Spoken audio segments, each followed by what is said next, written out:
Eu queria que você me falasse um pouquinho, Wesley, que eu comento muito nas minhas palestras sobre algo que faz muito sentido para mim nas organizações, que a melhor forma de você tratar todo mundo igual é tratando todo mundo diferente. Porque as pessoas têm perfis diferentes. Não adianta você passar uma tarefa X para um determinado grupo de pessoas, sendo que existe uma diversidade, e pedir para que todos executem da mesma forma. Cada um vai ter que adequar a sua melhor forma Uhum, para executar aquela tarefa, né? uhum. Para ter os melhores resultados.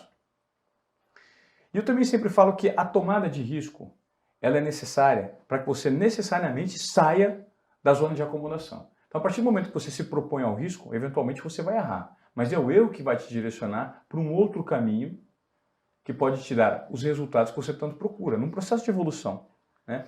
Eu queria que você me falasse sobre como funciona a mentalidade humana para tomada de risco e se existem predisposições genéticas para perfis que tomam mais risco em detrimento de outros. Existe uma... É que assim, isso é uma coisa que eu tenho falado muito, Ivan. É. E aí é uma coisa que já me... Eu recebo umas DM, às vezes, assim, o pessoal fica meio bravo que eu falo, mas assim, a genética, ela não determina nada, tá? É o O ambiente. que determina é o ambiente. Por exemplo, você não tem um gene para usar droga. Você não tem um gene para nadar. Você não... Aí eu tô dando vários exemplos. Você não tem um gene de jogador de futebol. Você não tem um gene do sei lá o quê.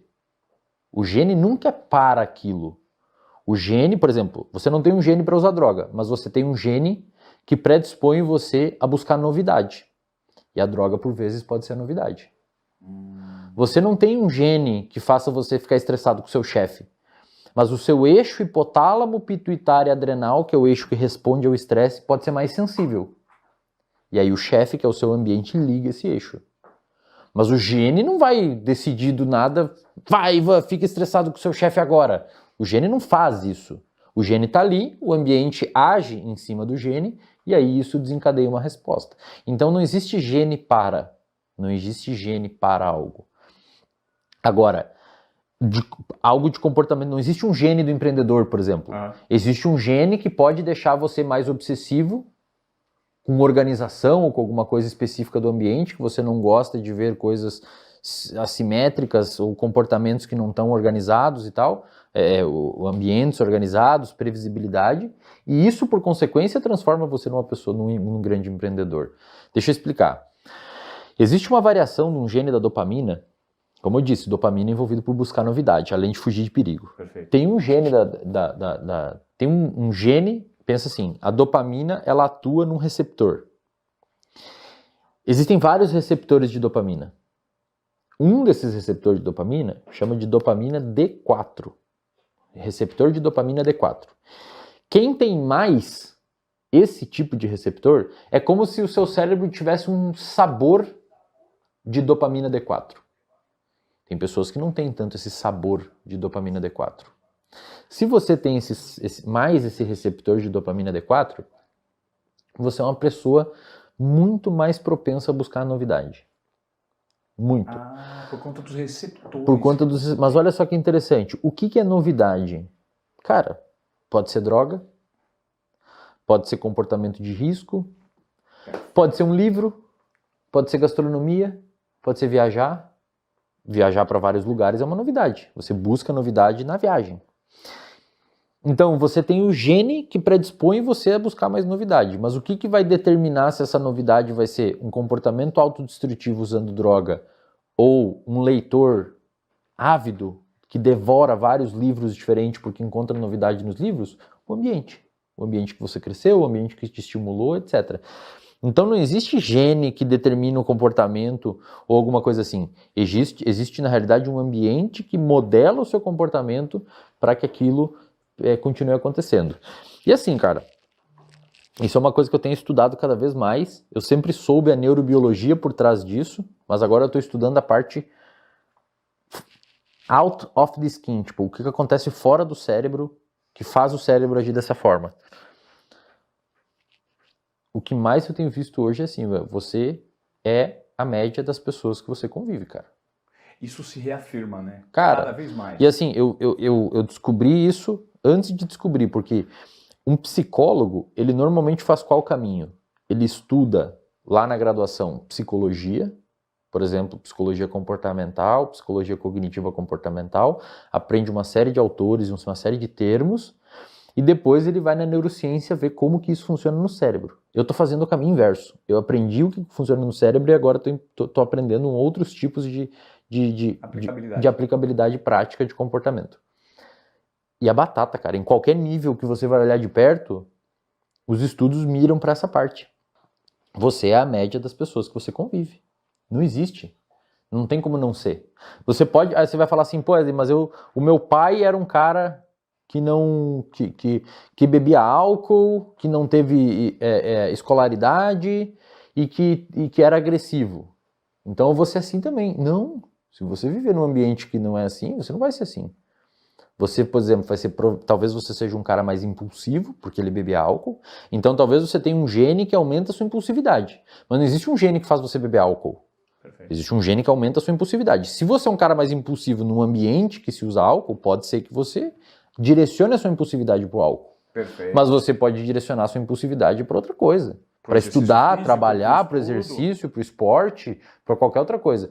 Então, o gene não é para. O que modela isso é o comportamento. E existem vários níveis de seleção comportamental. Um deles é o ambiente de pessoas que a gente vive em volta. As pessoas que falam com a gente, as pessoas que reforçam ou que punem determinados comportamentos que a gente tem. Então, cara, quer fazer uma pessoa ser altamente produtiva e uma pessoa de alta performance, joga ela desde pequenininha no meio de uma galera de alta performance, que aquilo vai ser natural para ela. Se você cresce no meio, às vezes eu atendo uns pacientes que têm filho pequeno, e eu, por curiosidade, assim, meio que pergunto, para ver essa influência ambiental, eu fico perguntando, pessoa que faz dieta, exercício, atletas, meu filho também, toda manhã ele come uma maçã, ovos e tal, e às vezes você atende outro tipo de pessoas que têm sobrepeso, sedentarismo, um ambiente totalmente diferente. Eu, como é que é seu filho? Ele odeia fruta, não come fruta, nem não sei mais o que fazer com ele não come fruta. Mas claro, os pais não comem fruta, a criança nunca viu. Criança aprende por imitar. Um dos primeiros mecanismos de aprendizado que a gente tem é imitar. Você vê a pessoa fazendo aquilo, você faz igual. Coloca uma criança no lado de um adulto e pede para o adulto quebrar um coco numa pedra, a criança vai começar a bater o coco também. Ela nem sabe o que significa aquilo, mas ela está imitando. Então, eu fico surpreso de eventualmente os pais achar da onde que a criança ia tirar o estímulo para comer uma fruta se ela não vê no ambiente ninguém comendo fruta. É muito curioso o que você está me falando. Do nada vai vir uma ideia, eu vou comer fruta. É muito curioso o que você está me falando, porque isso revela cada vez mais o peso da nossa herança cultural nas atitudes. Demais, cara. A cultura é uma das formas de modelar o comportamento de uma pessoa. Por exemplo, se você é um cara que nasceu na República Democrática do Congo, que é um lugar onde o estupro é cultural, você tem a tendência de reproduzir esse comportamento. Na República Democrática... Lá é uma arma de guerra, cara. O estupro é uma arma de guerra lá. É demarcação de território. Quase todas as mulheres foram estupradas, quase todos os homens foram estuprados no Congo. É uma arma de guerra, é uma ferramenta. E pessoas que nascem lá e não têm noção de que existem outras coisas em volta, aquele comportamento entra neles e eles têm uma tendência maior de repetir aquilo porque é uma coisa por imitação e por diversos tipos de seleção de comportamento. Então a cultura é uma das primeiras coisas que ajudam a modelar o seu comportamento porque o seu pai e a sua mãe em casa faz aquilo, entendeu? E você aprendeu aquilo por osmose.